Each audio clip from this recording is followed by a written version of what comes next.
രാജ്യം ഒരു തെരഞ്ഞെടുപ്പ് പദ്ധതി നടപ്പിലാക്കുന്നത് വേഗത്തിലാക്കാൻ നാഷണൽ ഡെമോക്രാറ്റിക് അലയൻസ് നീക്കങ്ങൾ ഊർജിതമാക്കുന്നതായി റിപ്പോർട്ടുകൾ. പാർലമെന്ററി സംയുക്ത സമിതി നിയമസഭ, ലോക്സഭാ തെരഞ്ഞെടുപ്പുകൾ ഒന്നിച്ചു നടത്തുന്നതിനായുള്ള ഭരണഘടനാ ഭേദഗതി ബില്ലുകൾ വിശദമായി തന്നെ പരിശോധിച്ചു വരികയാണ്. ഇതിനിടെ 2034 ലക്ഷ്യമിട്ടിരുന്ന ആദ്യഘട്ട സംയുക്ത തെരഞ്ഞെടുപ്പ് 2029 മുന്നോട്ട് വയ്ക്കാനാണ് NDA ആലോചിക്കുന്നത്. ഭരണപക്ഷത്തിന് നിലവിൽ വ്യക്തമായ ഭൂരിപക്ഷമുള്ള 22 സംസ്ഥാനങ്ങളിലും കേന്ദ്രഭരണ പ്രദേശങ്ങളിലും ഒരേ സമയം തെരഞ്ഞെടുപ്പ് നടത്താനുള്ള സാധ്യതകളാണ് പ്രധാനമായും പരിശോധിക്കുന്നത്. ഇതിനായി കാലാവധി ബാക്കിയുള്ള നിയമസഭകൾ സമയത്തിന് മുമ്പേ പിരിച്ചുവിടേണ്ടി വരും.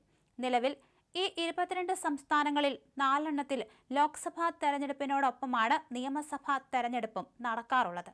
ബാക്കിയുള്ളവയിലെ ഭരണകാലാവധി ക്രമീകരിക്കാനാണ് പുതിയ പദ്ധതിയിടുന്നത്. ഭരണഘടനയുടെ ആർട്ടിക്കിൾ 174(2)(b) പ്രകാരം ക്യാബിനറ്റിന്റെ ശുപാർശ ലഭിച്ചാൽ സംസ്ഥാന നിയമസഭകൾ പിരിച്ചുവിടാൻ ഗവർണർമാർക്ക് ഭരണഘടനാപരമായ അധികാരമുണ്ട്. ഇങ്ങനെ സഭ പിരിച്ചുവിട്ടാൽ ജനപ്രാതിനിധ്യ നിയമം അനുസരിച്ച് 6 മാസത്തിനകം പുതിയ തെരഞ്ഞെടുപ്പ് നടത്തേണ്ടതുണ്ട്. 2029 ജനുവരിയോടെ ഇത്തരം സംസ്ഥാനങ്ങളിലെ നിയമസഭകൾ പിരിച്ചുവിട്ട് പൊതു തെരഞ്ഞെടുപ്പിനൊപ്പം വോട്ടെടുപ്പ് നടത്താനാണ് നീക്കം നടക്കുന്നത്. ഈ നീക്കം യാഥാർത്ഥ്യമായാൽ UP, ഗുജറാത്ത്, ഉത്തരാഖണ്ഡ് തുടങ്ങിയ ചില സംസ്ഥാനങ്ങളിലെ ഭരണസമിതികളുടെ കാലാവധി 3 വർഷത്തോളവും മറ്റ് ചില സംസ്ഥാനങ്ങളിൽ 4 വർഷത്തോളവും വെട്ടിച്ചുരുക്കപ്പെടും.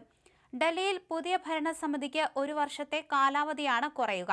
അതേസമയം ഡൽഹി, ഉത്തരാഖണ്ഡ്, ഗോവ, ഹരിയാന തുടങ്ങിയ സംസ്ഥാനങ്ങളിലെ മുഖ്യമന്ത്രിമാർ ദേശീയ താൽപര്യം മുൻനിർത്തി ഇത്തരം ഭേദഗതികളോട് സഹകരിക്കാൻ തയ്യാറാണെന്ന് അറിയിച്ചിട്ടുണ്ട്.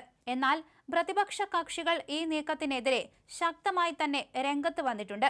കോൺഗ്രസ് ഉൾപ്പെടെയുള്ള പ്രമുഖ പ്രതിപക്ഷ പാർട്ടികൾ ഒരു രാജ്യം ഒരു തെരഞ്ഞെടുപ്പ് എന്ന ആശയത്തെ ജനാധിപത്യ വിരുദ്ധവും ഭരണഘടനാ വിരുദ്ധവുമാണെന്ന് വിശേഷിപ്പിച്ച് എതിർപ്പ് വ്യക്തമാക്കിയിട്ടുണ്ട്. ഈ വിഷയം പഠിക്കുന്ന JPC വരും മാസങ്ങളിൽ തങ്ങളുടെ അന്തിമ റിപ്പോർട്ട് സമർപ്പിക്കുമെന്നാണ് പ്രതീക്ഷിക്കുന്നത്.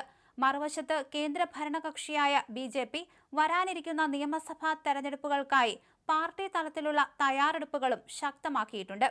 പുതിയ ദേശീയ ഭാരവാഹികളുമായി പ്രധാനമന്ത്രി നരേന്ദ്രമോദി നടത്തിയ കൂടിക്കാഴ്ചയിൽ യുവാക്കളിലേക്ക് ഇറങ്ങിച്ചെല്ലാനും ജൻസി തലമുറയുമായി മികച്ച ആശയവിനിമയം ഉറപ്പാക്കാനും നിർദ്ദേശം നൽകിയിട്ടുണ്ട്. ഒപ്പം വന്ദേമാതരം ചർച്ചയാക്കി പ്രതിപക്ഷത്തിനെതിരെ പ്രചരണം ശക്തമാക്കാനും പാർട്ടി തീരുമാനിച്ചിട്ടുണ്ട്. കേന്ദ്രത്തിനെതിരെ വിദ്യാർത്ഥി പ്രക്ഷോഭം രാഹുൽ ഗാന്ധി ആയുധമാക്കുമ്പോൾ ചർച്ച വന്ദേമാതരത്തിൽ നിർത്താനുദ്ദേശിച്ചിരിക്കുകയാണ് BJP. ഇന്നലെ ഡൽഹിയിൽ നടന്ന ദേശീയ ഭാരവാഹികളുടെ യോഗത്തിൽ വന്ദേമാതര ആലാപന വിവാദത്തിൽ കോൺഗ്രസിനെതിരെ പ്രമേയവും പാസാക്കിയിരുന്നു. വന്ദേമാതരത്തിന്റെ ആദ്യ 2 ചരണങ്ങൾ മാത്രം ആലപിച്ചാൽ മതിയെന്ന കോൺഗ്രസ് തീരുമാനം വർഗീയ ശക്തികളെ പ്രീണിപ്പിക്കാനാണെന്നാണ് BJP ആരോപണം. ഒപ്പം യുവാക്കൾക്കിടയിലും ജനങ്ങൾക്കിടയിലും ഇതിന്റെ പ്രാധാന്യം എത്തിക്കാൻ രാജ്യവ്യാപക ബോധവൽക്കരണ പരിപാടികൾ സംഘടിപ്പിക്കുമെന്നുള്ള പ്രഖ്യാപനങ്ങൾ ഇന്നലെ ഉണ്ടായിരുന്നു. ഇതിനു പുറമെ അടുത്ത വർഷം വിവിധ സംസ്ഥാനങ്ങളിൽ നടക്കാനിരിക്കുന്ന തെരഞ്ഞെടുപ്പ് ഒരുക്കങ്ങളെക്കുറിച്ചും ചർച്ച നടന്നു. UPയിലടക്കം നേരത്തെ തയ്യാറെടുപ്പ് തുടങ്ങാനാണ് പ്രധാനമന്ത്രി നൽകിയിരിക്കുന്ന നിർദ്ദേശം. പ്രതിപക്ഷത്തിന്റേത് അരാജകത്വം പടർത്താനുള്ള തന്ത്രം എന്ന പ്രചരണം BJP ശക്തമാക്കും. ജനസികളിലേക്ക് കൂടുതൽ അടുക്കാനുള്ള പരിപാടികളും യോഗം ചർച്ച ചെയ്തു.